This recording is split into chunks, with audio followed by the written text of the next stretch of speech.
안녕하십니까?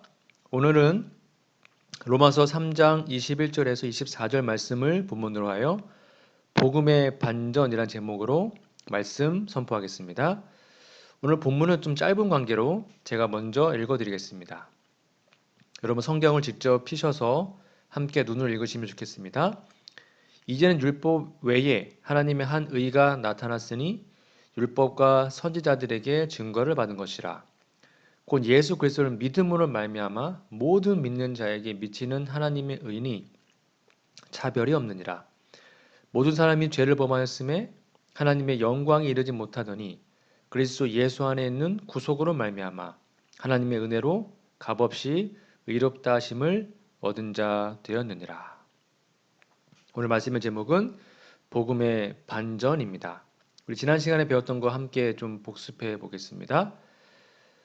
우리의 삶이 혹시 우리의 교단이나 우리의 교회가 혹시 죽어가고 있다면 그 이유가 뭐라 그랬죠? 복음교역자 301페이지입니다. 내가 분명히 아는 것은 그리스도를 믿음으로 말미암은 의의 문제와 그와 관련된 분명한 진리들을 가르치지 않는 까닭에 우리 교회들은 점점 죽어가고 있다는 것이다. 여러분 우리가 전해야 하는 세 천사의 기별 중에 첫째 천사의 기별은 믿음으로 말미암은 의의 기별입니다. 그러므로 이 기별을 오늘 이 마지막 시대에 우리가 먼저 이해하고 깨닫고 경험해야 마지막 재림 성도로서 다른 사람들에게 세천사의 기별을 전할 수 있겠죠. 이번 기회에 로마서를 공부하면서 이러한 귀한 기별을 정말로 경험해 보는 시간 되었으면 좋겠습니다. 오늘 본문 말씀 중에 로마서 3장 21절을 보면 이렇게 나와 있습니다. 그러나 이제는 율법 외에 하나님의 한 의가 나타났으니 율법과 선지자들에게 증거를 받은 것이라. 곧 예수 그리스도를 믿음으로 말미암아 모든 믿는 자에게 미치는 하나님의 의니 차별이 없느니라. 여러분 성경을 읽다 보면 이 그러나라는 단어를 보면 앞 문장과 내용이 반대되는 개념이라고 우리는 이해하고 있죠. 로마서 3장은 유대인이건 헬라인이건 이방인이건 모든 인류가 다 전적으로 타락했다. 우리 지난 시간에 배웠죠? 뭐 열린 목, 우리 목은 열린 무덤이요, 독사의 독이 있고 막 엄청나게 큰 죄를 졌다고 나와 있잖아요. 전적인 타락. 그런데 그러나 21절에는 그렇게 모든 인류가 전적으로 타락했음에도 불구하고 이제 복음으로 말미암아 우리의 삶에 반전이 있을 수 있음을 나타내고 있습니다.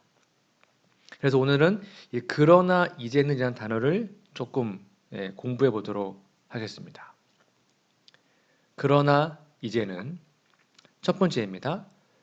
복음이라는 것은 죄 아래에 있는 우리들이죠. 인류의 절망적인 모습과 대조됩니다. 이 그러나 이제는이라는 단어는 뭔가 반전을 통해서 더 좋은 소식이 있음을 이야기하고 있습니다. 그래서 여러분 그러나라는 단어는 성경에서 참으로 중요한 단어입니다. 창세기 6장에 보면 노아 이야기가 나옵니다. 여러분 잘 아시죠? 노아가 120년 동안 홍수 기별을 전했어요. 근데 아무도 안 탔습니다. 8명의 식구들 외에는 타질 않았습니다. 세상이 부패하고 썩고 정말 지금보다 더 심하게 전적인 타락을 그 당시에 사람들이 했었습니다. 이 부분을 창세기 6장은 이렇게 기록하고 있습니다. 여호와께서 사람의 죄악이 세상에 관영함과 그 당시 세상의 전적인 타락을 말하는 거예요. 그 마음의 생각의 모든 계획이 반복하지 않습니까? 마음의 생각의 모든 계획이 항상 악할 뿐임을 보시고 그러니까 밥만 먹고 어떻게 하면 죄질까를 고민했어요. 그 당시 사람들은요. 땅 위에 사람 지으셨음을 한탄하사 마음에 근심하시고 가라사대 나의 창조한 사람을 내가 지면에서 쓸어버리되 사람으로부터 육축과 기는 것과 공중의 새까지 그리하리니 이는 내가 그것을 지었음을 한탄함이니라 하시니라. 근데 8절에 반절이 나옵니다. 뭐가 나옵니까? 그러나 노아는 여호와께 은혜를 입었더라. 그렇게 온 세상이 다 타락했는데 그러나 노아는 하나님의 은혜를 볼 수 있었던 사람이었습니다. 이 노아가 쉬다라는 뜻을 가지고 있습니다. 그래서 이 노아의 이름은 오늘날 쉼을 누리고 있는 우리 안식일 교회의 모습과 크게 일맥상통합니다. 정말 좋아하는 구절입니다. 제가 개인적으로. 그러나 노아는 여호와께 은혜를 입었더라. 그러나 제린 성도는 여호와께 은혜를 입었더라. 그러나 여러분 이름을 대보세요. 아무는 여호와께 은혜를 입었더라. 우리가 이 마지막 시대에 온 세상이 부패하고 전염병이 창궐하고 경제가 붕괴되고 뭐 1월 휴업령이 오고 전쟁이 일어나고 어떠한 재난이 있어도 그러나 우리들은 여호와께 은혜만 입을 수 있다면 우리는 어떠한 걱정도 하지 않는 사람이 될 수 있는 것이죠. 그것이 바로 그러나라는 단어의 복음입니다. 두 번째입니다. 그러나 이제는 이 단어는 시간적인 요소를 나타냅니다. 바울이 로마서를 쓴 것은 예수님이 죽으시고 부활하셔서 승천하신 지 얼마 되지 않을 때입니다. 그러니까 이 로마서를 쓴 시대적 배경을 이해하셔야 됩니다. 그래서 이 시간 요소를 우리가 좀 이해하기 위해서는 로마서 1장 1절 2절을 좀 다시 살펴봐야 합니다.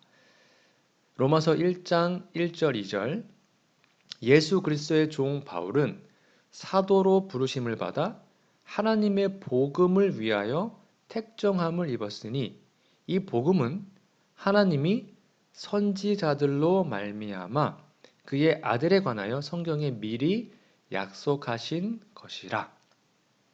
무슨 말이에요? 구원의 경륜, 구속의 경륜은 죄를 짓고 난 사후에 생긴 것이 아닙니다.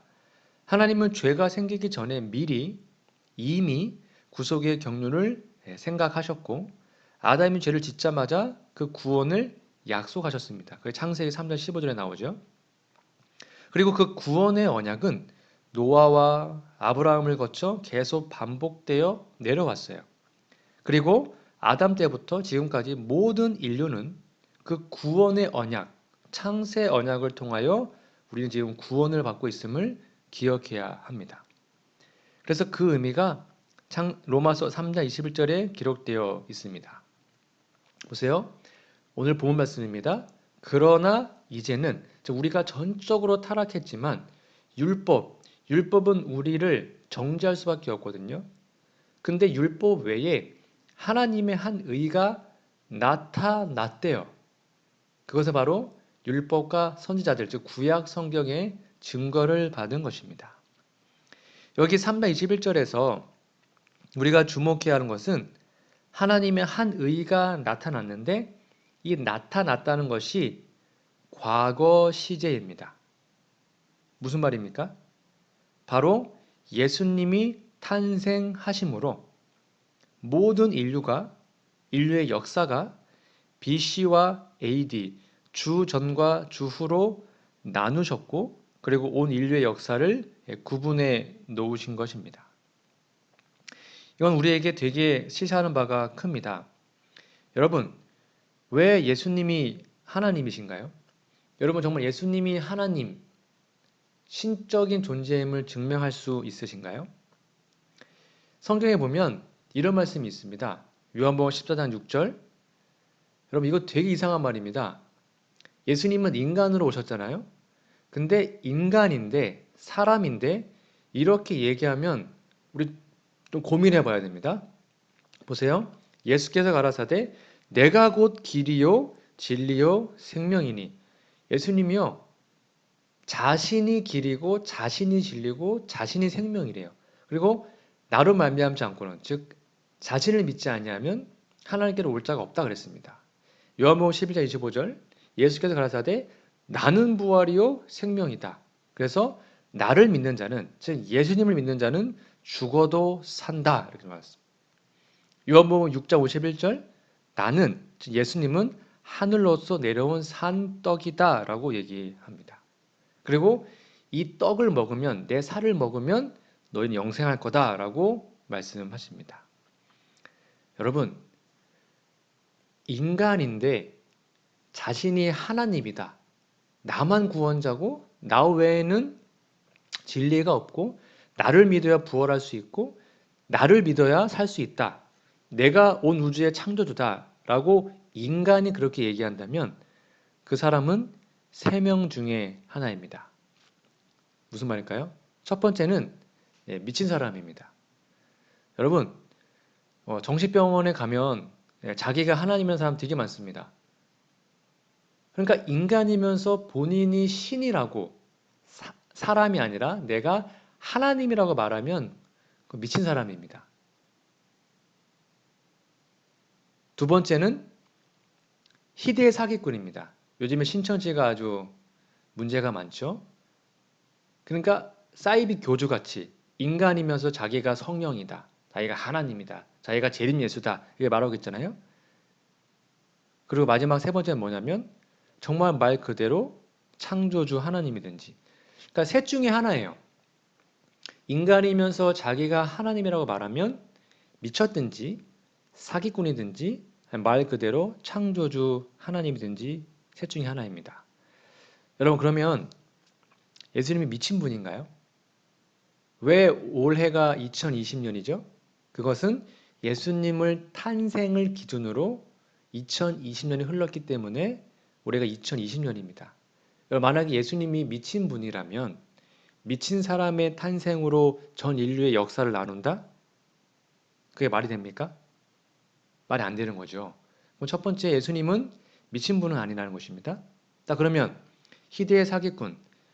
여러분, 사기꾼은 남을 도와줍니까? 아니면 남을 좀 해코지하고 남의 거를 이렇게 가져오고 속된 말로 등쳐먹고 이럴까요?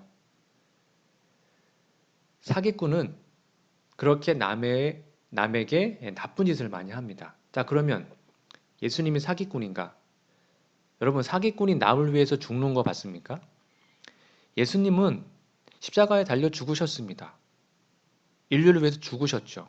그리고 수많은 사람들 살리시고 병자를 고치시고 선한 일을 많이 하셨죠. 그거는 기독교를 믿건 믿지 않건 모두 다 인정하는 것입니다. 그래서 전 인류의 4대 성인에 예수님이 들어가지 않습니까? 그러니까 예수님은 최소한 뭔 아닌 것입니까? 사기꾼은 아닌 거예요. 자, 그러면 뭐밖에 안 남습니까? 1번 미친 사람도 아니에요. 2번 사기꾼도 아닙니다. 그러면 말 그대로 창조주 하나님이십니다. 예수님은 하나님이십니다.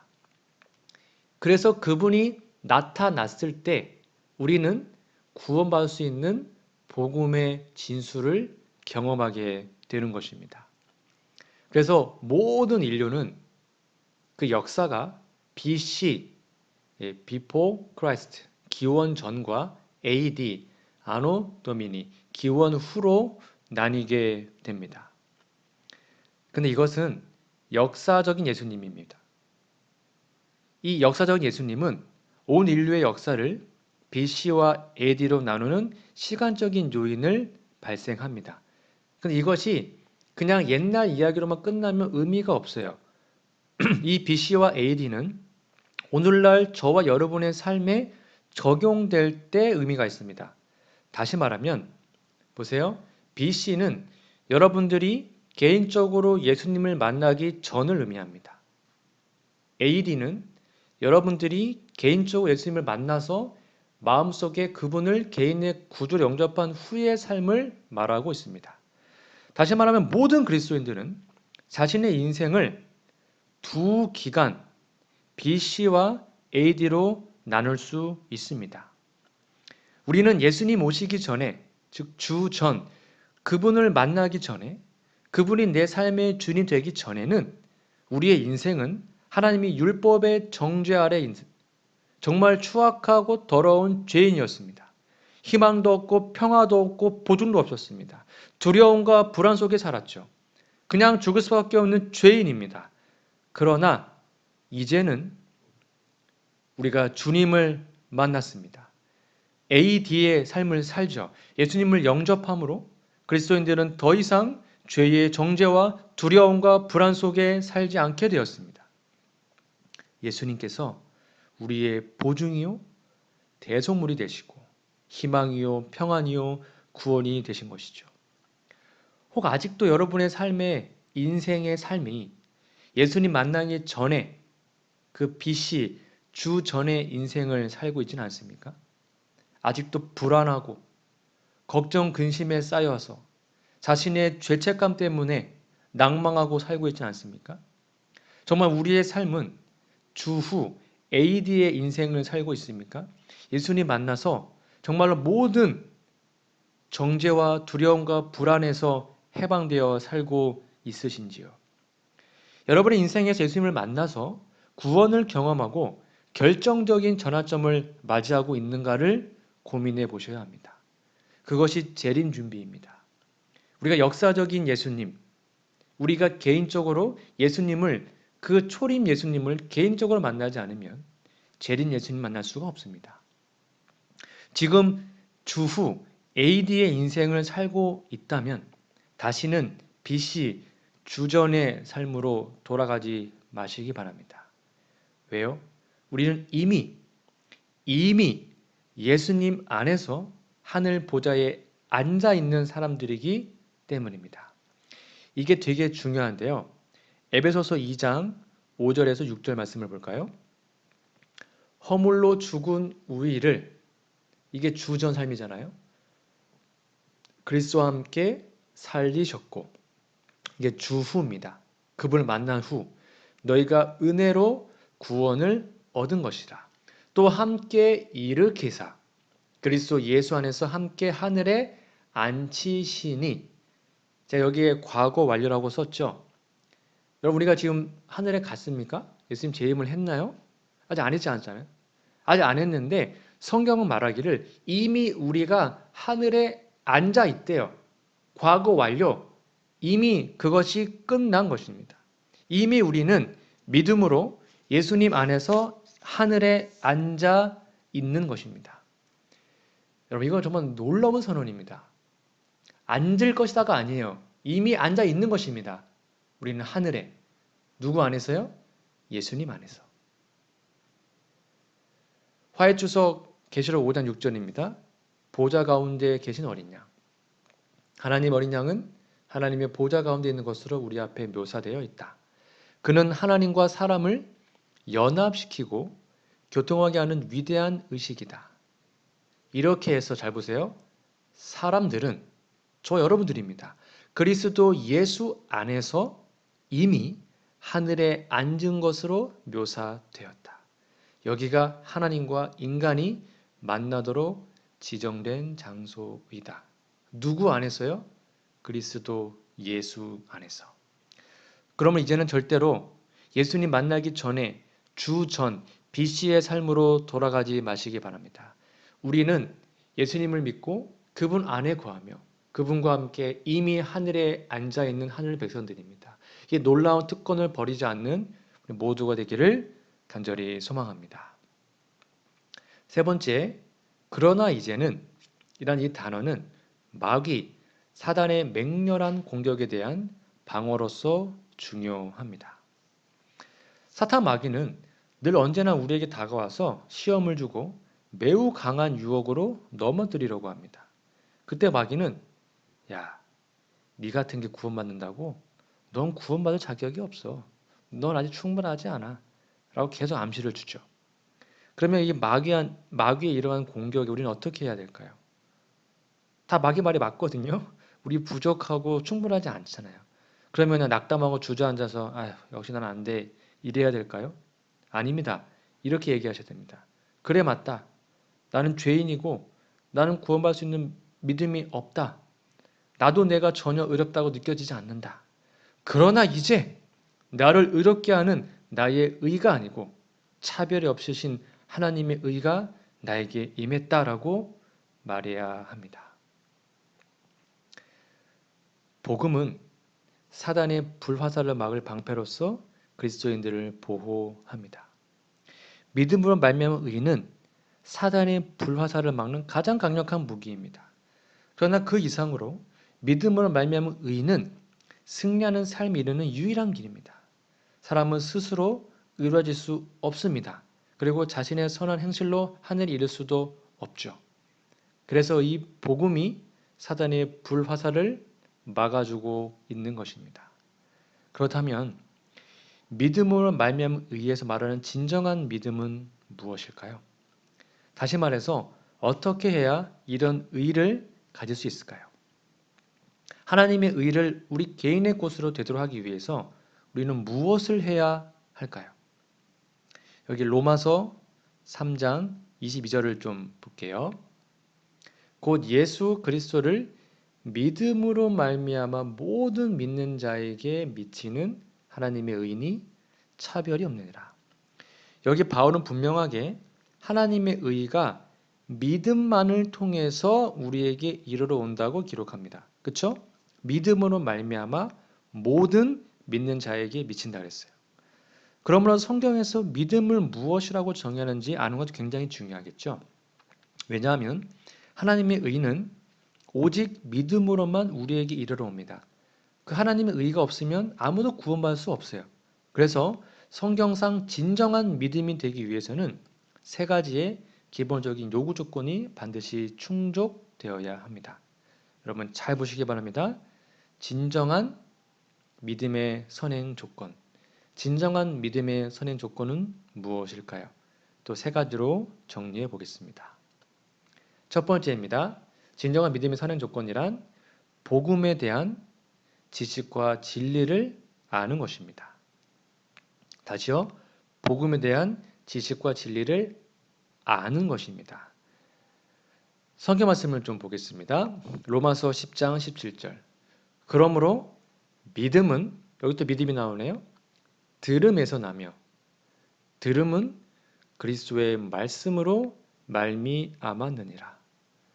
그러니까 믿음이 생기기 위해서는 그리스도의 말씀, 성경 말씀을 스스로 읽고 깨닫고 연구하는 것 외에는 방법이 없어요. 여러분 믿음은 들음에서 납니다. 그 들음은 그리스도의 말씀입니다.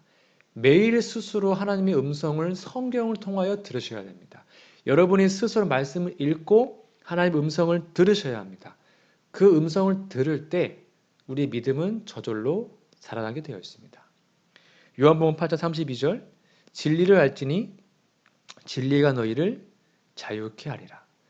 그 진리 예수님 그분의 말씀을 우리가 정말로 믿을 때 우리는 죄에서 해방되어 자유케 되는 것입니다. 여러분 두려우신가요? 힘드신가요? 마음이 우울하신가요? 걱정 근심 많으신가요? 예수님의 진리를 믿으시기 바랍니다. 그 진리가 여러분들을 자유케 할 겁니다. 요한복음 8장 36절 볼까요? 그러므로 아들이 예수님이 너희를 자유케 하면 모든 죄의 문제에서 해방시켜 주시면 너희가 참으로 자유한다라고 우리에게 권면하고 있습니다. 그래서 복음에 대한 지식은 우리의 논리나 관찰이나 어떤 과학적 방법에 의해서 이르러오는 것이 아닙니다. 말씀의 전도, 즉 그리스도인에 대한 복음의 선포에 의해서 이르러 오죠. 또한 하나님의 말씀을 통해 이르러 옵니다. 다시 말하면 믿음으로 말미암은 의, 구원, 영원한 생명은 늘 언제나 우리 가까이 있다는 것입니다. 정말 우리 가까이 있어요. 누구나 그걸 얻을 수 있습니다. 우리가 관심을 갖고 말씀을 살피고 여러분 다 성경 있지 않습니까? 그 성경을 꾸준히 읽고 연구하고 삶에 실천하면 누구나 그 의를 얻을 수 있습니다. 한 교수님이 계셨습니다. 신학과 교수님이셨는데요. 어느 날은 강의를 다 하고 너무 피곤해가지고 이제 밖에다가 상담하지 않습니다. 노크하지 마세요 하고 딱 붙여놨습니다. 이제 아무도 만나지 않고 좀 쉬려고요. 근데 갑자기 전화가 온 것입니다. 사랑하는 딸이 학교에서 체육 시간에 뭘 하다가 다친 거예요. 그래서 지금 크게 다쳤다고 연락이 온 겁니다. 갑자기 교수님이 정말 피곤해가지고 쉬려고 하는데 불이 나게 차를 타고 네, 그 자기 딸의 학교로 갔어요. 데려가가지고 뭐 병원도 가고 다 치료한 다음에 다 하고 투벅투벅 연구실로 돌아오는 길에 순간 생각이 번쩍 뜨였습니다. 아니, 오늘 힘들다고, 오늘 바쁘다고, 상담도 안 하고, 사람도 안 만나고, 그렇게 하기로 하고, 푹 쉬기로 했는데, 아니, 그 자녀가 아프다는 그 전화를 듣고 쪼르르 달려가가지고 이렇게 했냐. 그러면서 이 교수님이 그날의 일을 하나의 문장으로 정리했다고 합니다. 뭐였냐면 이렇게 했습니다. 아무리 바빠도 가장 소중한 것에는 언제나 시간이 있다. 이 교수님이 정말 바빴거든요. 정말 힘들었거든요. 정말 피곤했거든요. 근데 그것보다 더 소중한 자기 자녀의 문제에 대해서는 시간을 내서 가서 해결한 것입니다. 많은 분들이 이렇게 얘기합니다. 아, 목사님 저 바빠서 성경을 못 봤어요. 바빠서 교과토에 못했어요. 바빠서 기억절 못 외웠어요. 바빠서 기도할 시간이 없어요. 여러분 정말 바쁜가요? 정말 바빠도 그것이 우리에게 정말 소중한 것이라면 시간 언제나 있습니다. 정말 바쁜 사람도 취미활동 합니다. 정말 바쁜 사람도 TV 보고 영화 보고 다 하더라고요. 무슨 말입니까? 우리가 말씀 보지 않고 기도하지 않는 것은 바쁘기 때문이 아닙니다. 그것을 소중하게 여기지 않기 때문이죠. 아무리 바빠도 우리가 말씀 보고 기도하고 정말 하나님 만나는 것이 정말로 소중하다면 언제나 시간이 있습니다. 반드시 있습니다. 여러분들에게 가장 소중한 것은 무엇입니까? 하나님의 놀라운 의를 얻기 위해서 개인적으로 기도하고 말씀 보고 그렇게 하나님을 만나는 것이 가장 기쁘고 소중하신지요. 진정한 믿음의 첫 번째 요인은 복음에 대한 지식과 진리를 알기 위해서 날마다 말씀을 읽고 성경을 암송하고 기도하는 것입니다. 이것이 믿음의 첫 번째 요인입니다. 이거 되지 않으면 믿음이 자랄 수 없고요. 믿음이 자라지 않으면 구원받기 쉽지 않습니다. 여러분의 삶을 또 우리의 삶을 한번 살펴보면 좋겠습니다. 두 번째, 진정한 믿음의 선행 조건은 무엇일까요? 내 생각과 달라도 복음과 하나님의 말씀을 믿는 것입니다. 이게 무슨 말이냐면 복음을 믿는다는 것이 우리 자신의 합리성이나 우리 자신의 사고방식을 거스리는 하나님의 말씀을 믿는 것임을 깨닫기 전까지는 진정한 믿음이 생길 수 없어요. 무슨 말이냐면 잘 이해되지 않아요. 잘 모르겠어요. 그래도 하나님의 말씀을 믿을 때 우리는 믿음이 생기는 거예요. 한 이야기를 해드릴까요? 나아만 장군 이야기 아시죠? 열왕기하 5장에 보면 나아만 장군이 있었습니다. 정말 위대한 장군이었는데 문둥병자였죠. 그래서 나아만이 엘리사를 찾아갑니다. 엘리사가 야 정말 너무하죠. 나와보지도 않고 자신의 종 게하시를 시켜서 저기 요단강 가가지고 7번 몸 씻으세요. 그럼 나갈 겁니다. 까지 나아만 열애받았습니다. 아니 직접 나와서 얼굴도 보고 그렇게 해야 되는데 코빼기도 안 보이고 종 시켜가지고 그것도 더러운 요단강에 몸 닦으라는 거예요. 너무너무 열애받았습니다. 그래서 막 안 하려고 할 때에 이 나아만의 부하들이 설득을 하죠. 장군님, 정말 어려운 게 아니라 그냥 물속에 들어가가지고 7번 닦으라는데 그거 왜 어렵습니까? 한번 해보십시오. 하고 설득을 하고 나아만이 자존심이 구겨지고 막 열애받았지만 자세 생각에 이해되지 않았지만 그 엘리사의 말씀에 순종하기로 결정을 합니다. 그리고 들어가죠. 그 다음에 어떻게 됐습니까? 7번을 씻고 몸이 깨끗하게 회복이 되었죠. 이 이야기가 열왕기하 5장에 나오는데 두 가지 단어로 대조되어 있습니다. 열왕기 5장 11절 볼까요? 나아만이 노하여 물러가며 가로되 열받은 거예요. 내 생각에는 여러분 밑줄 쫙 거놓으세요. 저가 내게로 와서 그 하나님 여호와 이름을 부르고 당처 위에 손을 흔들어 문둥병을 고칠까 하였도다. 이게 나아만의 생각이었습니다. 내가 가면 이렇게 나를 고쳐주겠지? 자신의 생각이었어요. 근데 그게 달랐습니다. 결국 그 생각을 접고 열왕기하 5장 14절에 보면 나아만이 이에 내려가서 밑줄 쫙입니다. 하나님의 사람의 말씀대로, 즉 하나님의 말씀대로 요단강에 7번 몸을 담그니 그 살이 여전하여 어린아이와 살 같아서 깨끗하게 되었더라. 진정한 믿음은 내 생각으로 믿는 것이 아닙니다. 내 생각과 다른 게 얼마나 많은지요. 내 생각과 다름에도 불구하고 그 말씀이 하나님의 말씀이면 성경과 예언의 신에 기록되어 있으면 그냥 믿는 것입니다. 그리고 순종하는 것이죠. 하나님께서는 우리에게 그리스도 안에서 의롭게 서라고 말씀하십니다. 하나님이 이미 십자가의 은혜로 우리가 완전하게 되었다고 선언하셨습니다. 내 생각에는 아직 나의 모습이 부족하여 구원받을 수 없을 것 같지만 하나님의 말씀은 우리가 이미 십자가를 통하여 구원을 받았다고 선언하셨습니다. 그러니 내 생각과 다른 하나님의 말씀을 믿으시기 바랍니다. 여러분, 믿음에는 종류가 두 가지가 있습니다. 로마서 1장 17절에 보면 이런 말씀이 있어요. 복음에는 하나님의 의가 지금 우리 배우고 있잖아요. 나타났는데 믿음으로 말미암아 믿음에 이르게 한대요. 그러면 여기 앞에 있는 빨간색 믿음은 뭐고 뒤에 있는 파란색 믿음은 뭔가요? 믿음으로 믿음에 이르게 한대요. 기록된 바 오직 의인은 믿음으로 말미암아 살리라. 이 앞에 믿음이 바로 선택입니다. 조금 전에 나아만이 그 하나님의 말씀을 100% 믿지 못했습니다.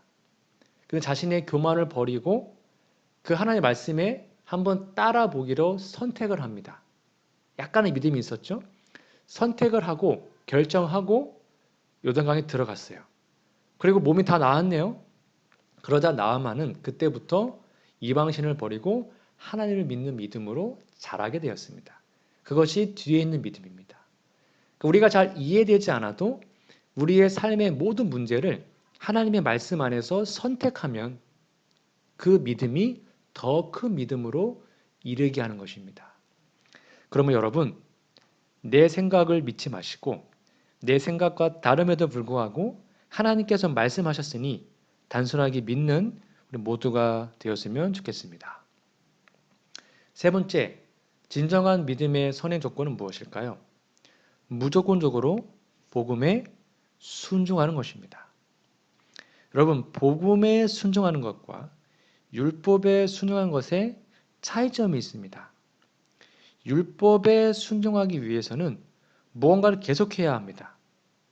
그러나 복음에는 단 하나도 이것을 하라, 저건 하지 말라는 말이 없어요. 무슨 말이냐면 복음은 예수 그리스도 안에 있는 진리의 모습으로 우리에게 다가온다는 것입니다. 좀 더 쉽게 설명드릴까요? 성경 주석 로마서 1장 5절입니다.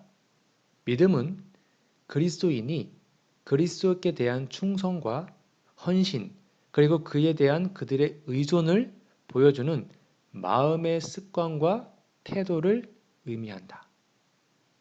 이와 같은 믿음은 순종을 낳는다. 그러니까 순종이 어려운 게 아니라는 것입니다. 저절로 순종하는 삶을 살게 되는 거예요. 어쨌든 중요한 사실은 바울이 믿음과 순종을 결합시킨다는 점이다. 그러니까 하나라는 거죠.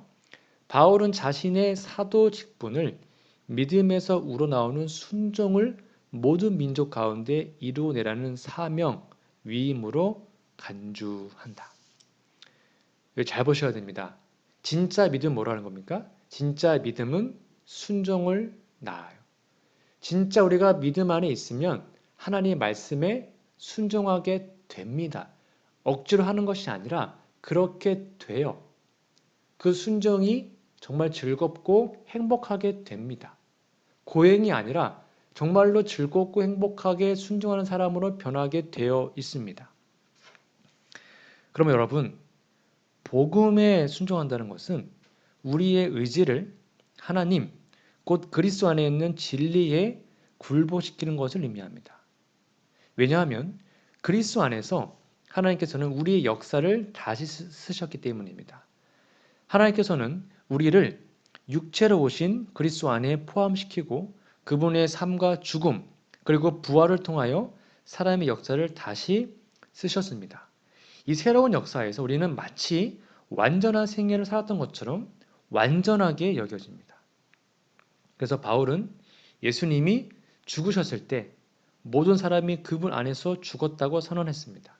무슨 말이에요? 우리가 아담 안에서 죽은 채로 태어났잖아요. 모든 인류는. 마찬가지로 우리는 예수님 안에서 예수님 십자가에 달려 죽으실 때에 예수님 안에 우리는 다 죽었습니다. 그리고 예수님이 부활할 때 우리 모든 인류는 그분 안에서 부활하게 된 것입니다. 그게 바로 자격 조건입니다. 고린도후서 5장 14절입니다. 그리스도의 사랑이 우리를 강권하시는도다. 우리가 생각건대 한 사람이 예수님이잖아요. 모든 사람을 대신하여 죽었은즉 결국 우리도 뭐 한 거예요? 모든 사람이 죽은 것이라. 하나님이 볼 때는 우리가 이미 죽은 것으로 보는 것입니다. 그리고 그분의 부활은 우리의 부활을 보장하는 것이죠. 갈라디아서 2장 20절입니다.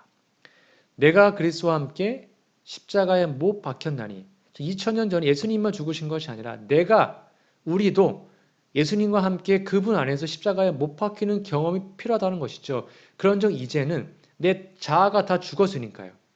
이제는 내가 사는 것이 아니요 오직 내 안에 그리스도께서 사신 것이라. 이제 우리의 선택은 없어요. 오직 그분의 뜻 안에서 그분의 선택으로 그분의 말씀 안에 순종하는 것이죠. 이제 내가 육체 가운데 사는 것은 나를 사랑하사 나를 위하여 자기 몸을 버리신 하나님의 아들을 믿는 믿음 안에서 사는 것이라. 믿음 안에서 사는 것이 뭐라고요? 그리스도와 함께 십자가에 못 박히고 그분 안에서 다시 사는 경험을 하는 것입니다. 이게 믿음을 말미암은 의입니다. 그러면 여러분, 율법이 아니라 우리가 복음에 순종하는 것은 무엇을 의미하는지 정리해 보겠습니다. 뭡니까?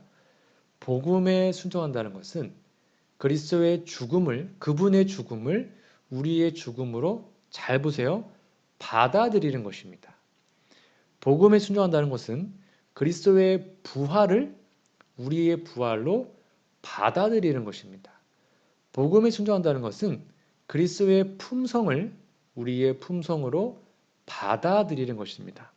여기에 제가 뭘 강조하고 있습니까? 죽음과 부활과 그분의 품성 우리는 뭐 하는 거예요? 받으면 됩니다. 선물이기 때문에 믿음으로 그분의 모든 것, 죽음과 부활과 품성을 받아들이면 이제 우리 것이 되는 것입니다. 여러분, 품성이라는 한자가 두 가지더라고요. 첫 번째는 여기 PPT에 보시죠. 이 품성과 두 번째 한자 품성이 있습니다. 우리 한문 성경에 번역된 품성은 뭘까요? 1번은 품격과 성질을 아울러 이르는 말이 품성이고요. 2번은 타고난 성질, 천품, 타고난 기품을 말하고 있습니다.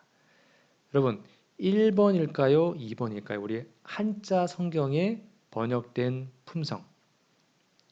정답은 바로 2번입니다. 이 2번의 뜻은 혹시 여러분 뭔지 아십니까? 주다, 내려주다, 받다입니다. 천품, 타고난 기품 또는 바탕이라고 합니다. 그러니까 한자 성경이 말하는 품성의 정의는 그거예요. 내려주는 것입니다. 받는 것이죠. 누군가가 우리에게 품성을 줘요. 그럼 그것을 받으면 되는 거예요. 이 말씀이 시대의 소망 805페이지에 그대로 기록되어 있습니다. 품성 개발의 정의입니다. 품성 개발은 내가 뭔가를 끊고 이 죄 끊고 저 죄 끊고 변하는 것이 아니라 받는 것입니다. 잘 보세요. 시대의 소망 805페이지. 성령은 영혼들 속에 영적 생명을 불어넣으시는 분이시다. 성령을 나누어 주신다는 것은 그리스도의 생명, 이게 곧 의예요. 그것을 나누어 준다는 의미이다.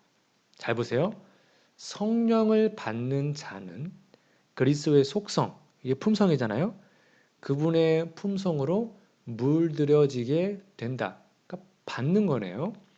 그런 거로 하나님의 가르치심을 받고 마음속에 성령의 역사를 지니고 그의 생애에 그리스도의 생애를 나타내는 자만이 대표자로 서서 교회를 위하여 봉사해야 한다. 뭐 나와 있습니까? 우리가 복음에 순종하게 되면 그분의 부활, 그분의 죽음, 그분의 생애, 그분의 품성까지 우리에게 선물로 주시고 우리는 그거를 성령을 통하여 받으면 우리는 그분의 품성으로 물들여지게 되는 것입니다. 전적으로 하나님의 은혜로 그렇게 되는 것입니다. 그럼 여러분, 복음의 반전을 믿으시기 바랍니다. 우리의 죄가 아무리 많을지라도, 우리가 전적으로 타락했을지라도, 그러나 이제는 우리가 하나님의 의를 통하여 의인이 되었습니다. 이 얼마나 놀라운 반전입니까? 이 엄청나고 놀라운 하나님의 의를 믿음으로 받으시기 바랍니다. 복음의 지식을 갖기 위해 날마다 말씀을 상고하시기 바랍니다. 내 생각과 달라도 복음의 말씀을 믿으시기 바랍니다. 또한 무조건적으로 복음에 순종하시기 바랍니다. 복음에 순종한다는 것은 어떤 일을 하는 것이 아닙니다. 그분의 죽음과 부활 그리고 품성을 내 안에 받아들이는 것임을 기억하시기 바랍니다. 그렇게 될 때 이제는 우리가 사는 것이 아니라 내 안에 그리스도께서 사는 것이 될 것이고 믿음 안에 사는 사람이 될 것입니다. 날마다 복음의 반전을 경험하는 우리 모두가 되기를 소망합니다. 오늘 말씀을 정리하겠습니다.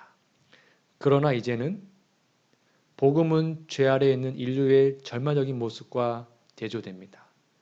그러나 이제는 이 단어는 시간적인 요소를 나타냅니다.